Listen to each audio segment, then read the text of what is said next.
Now I am once again in the Nexus in soul form because I did some reconnaissance work and I think it's time to go to the next location through the Arkstone of Shadowmen, Shrine of Storms, Island's Edge.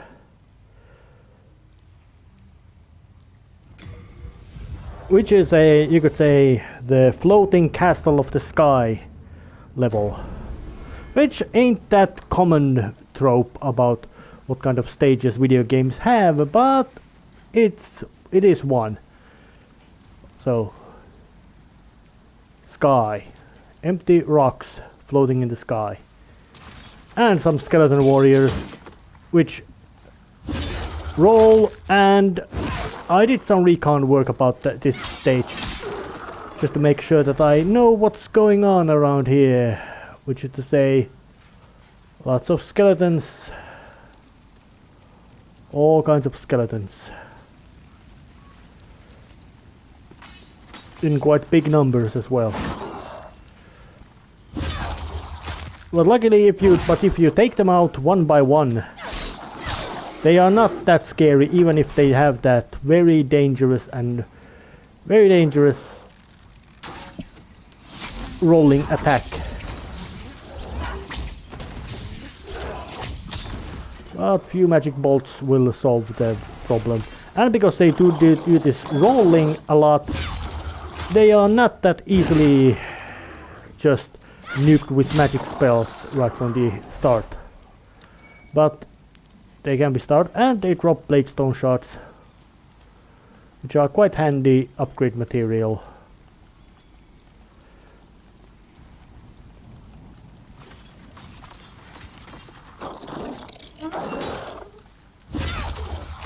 Just good old-fashioned backstab.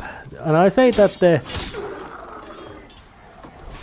remake does add lots of visual appeal to this stage. Well, of course, but it doesn't actually, in a sense, because it doesn't. There's no gameplay changes at all.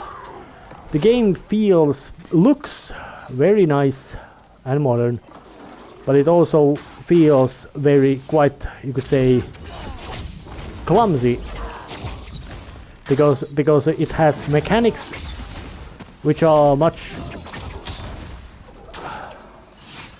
interestingly enough, once I now do enough damage to the enemy, it shows the damage the final hit did exactly, not just damage it did, but exact amount, meaning that it shows that you can with that way count or make notes about how much hit points enemies had. And that ugly big thing over there is, of course, it's the Vanguard Demon. And it can take a truckload above and beyond of damage, so I'm not gonna pick fight with that, because there's a little bit of a trick you can do in the Shrine of Storms. Oh yes, and I did do some recon around here, but I'm going to the... And that's a trap, but because of the visual designs, it is not that visually obvious anymore. But that would be a little thing, because it's still that slow that just put up your shield and bang bang bang, you'll get through it.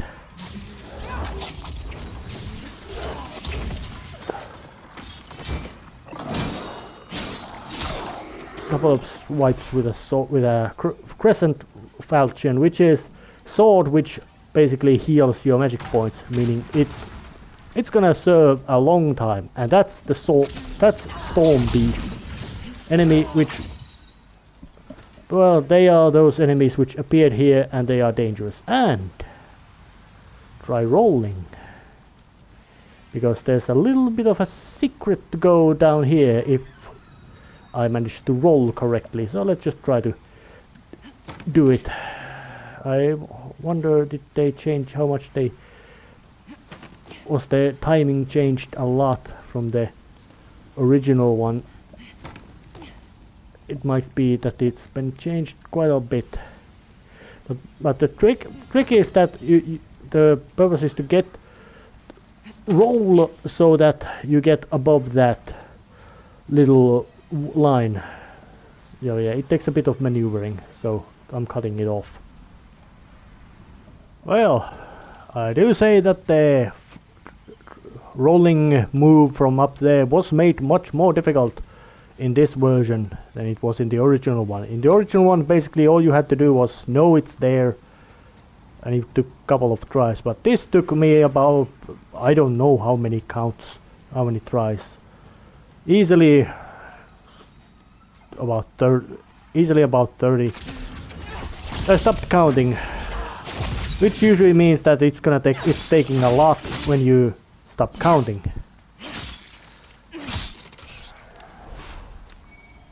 But that little crystal lizard was killed, and taking that shortcut, which also gives the regenerator's ring, has also a little bit of a, you could say, caveat, because you don't get to explore the main stage of the Shrine of Storms, or at least this phase of the main stage, because, well, you would come to this fort gate, but fort gates are unidirectional, one way. You can only pass them through one side, not two sides, only one side.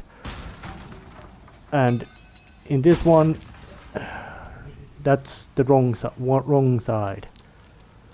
Oh, and there's a little bit of a... But despite this Shrine of Storms being high up in the sky, covered by the wind, which I would say that, and the rain, which I would think would make the conditions quite difficult, it is actually... Well, it's in a... I think this kind of place yanked high in the sky would be bad thing, mostly because of climate would be unpleasant, because of there would be cold. There would be cold weather, awful wind, and the fact that most likely nothing would actually get there. And there's a katana sword wielding skeleton phantom, or whatever you wanna call it. And it's gonna go down using liberal application of magic,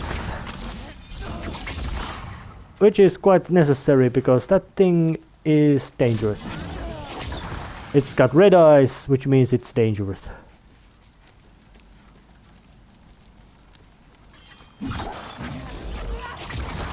Those things are more or less capable of one-hit kill.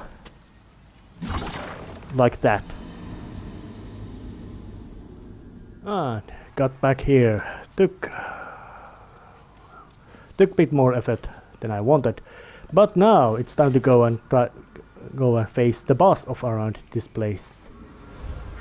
Adjudicator, which is this big tongue demon down there, and who also has that blade in his stomach, which of course means that hit the blade, get it fall over because without acute stomach pain. But why bother when I can just stay up here and do some sucker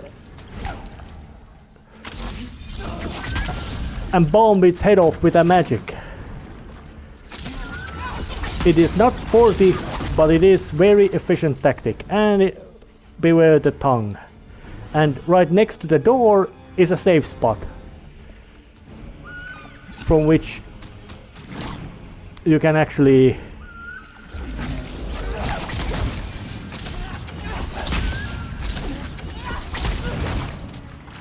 Did I die? Nope. Oh fuck, yes I did. My mistakes. Gotta return. And back again to face Adjudicator again, and I will defeat him using the heroic everything but bold and magnificent battle tactic I described, by just taking cheap shots from this safety, because actually boss AI in the Demon Souls tends to be quite dumb, meaning that once you figure out if you know their weakness, or once you figure them out, they fall quite easily. There's basically only just one boss which is not beatable with exploit or something. So I'm gonna ruthlessly make use of exploit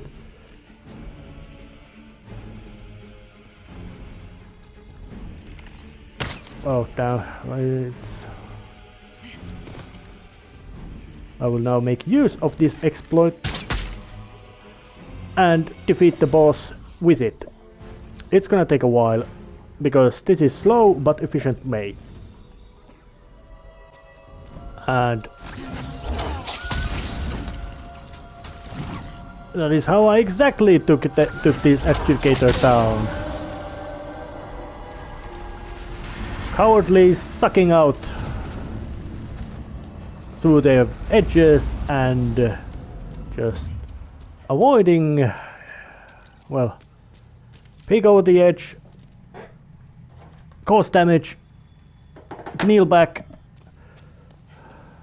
didn't get hit once, took about 15 minutes, meaning it's a slow method. You're using the intended method of going down and then hacking at its weak spot at the stomach and then wailing at its head is the faster way, but with that way you get a risk of it stomping you to death, which it is very good at doing.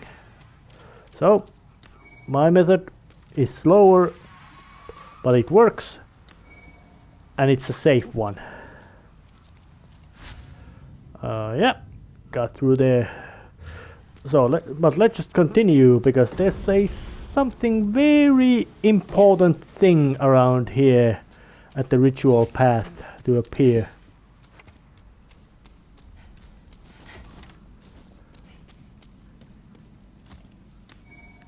It's not this guy who is a merchant, very handy one, but it's around here.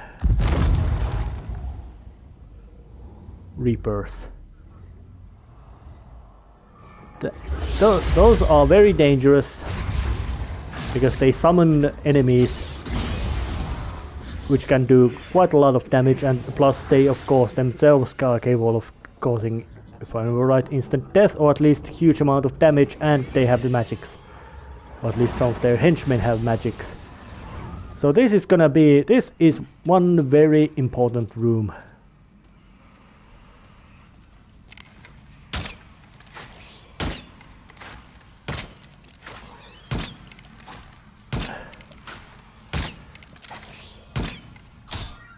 Because Reapers must be killed so their summons die. And because this room also is the only way to get the maximum upgrades for one special type of weapon, means this room would be very, very, very much familiar to player becomes. Which would make this which is of course means it's very annoying, because killing that Reaper becomes very familiar routine. But luckily also that killing that Reaper over and over and over again also means that you're gonna get a lot of souls, a lot of levels, which you most likely, if you would want to get that final upgrade item, you would be doing so much of Reaper killing. But there's something through that door, all kinds of stuff around here, moonshade shots, Reaper's drop shots to one specific weapon, and meaning that the amount of killing of them you do, or you would end up doing, means that you would get it a lot. And stand on this. Oops, some kind of trap. Well, not so severe trap because it just opens a door to get deeper in the shrine. Yeah, the game has something like a vague order of progress, but after defeating Phalanx, it becomes very much like you can go tackle the levels in whatever order you want, and it's very you could say, at least I say that the defeating Adjudicator and getting to the shrine first is quite good idea because of the massive amount of grind. Well, this is the best grinding spot of the game, and in the old version it was more or less it would become mandatory practically to come to this place to grind.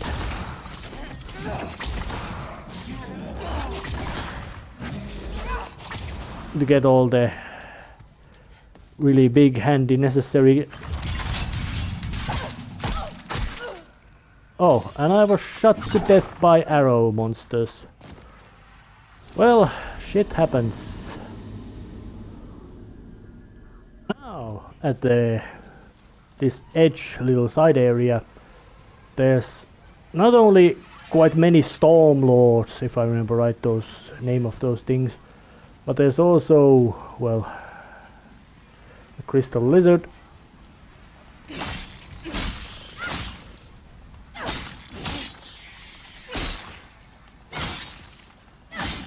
To destroy.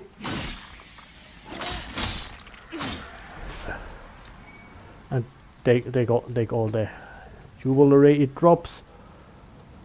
But this ledge moves around quite a bit. It takes this kind of little handy loop, and reward of this loop is the best bow of the game, white bow. So, meaning that this place is quite a good place to start with. So, I guess it's time for me to end this episode right here. There was, well, I showed there was shortcut and all that kind of things. Boss was slain, and plenty of progress. So, see you next time. See ya.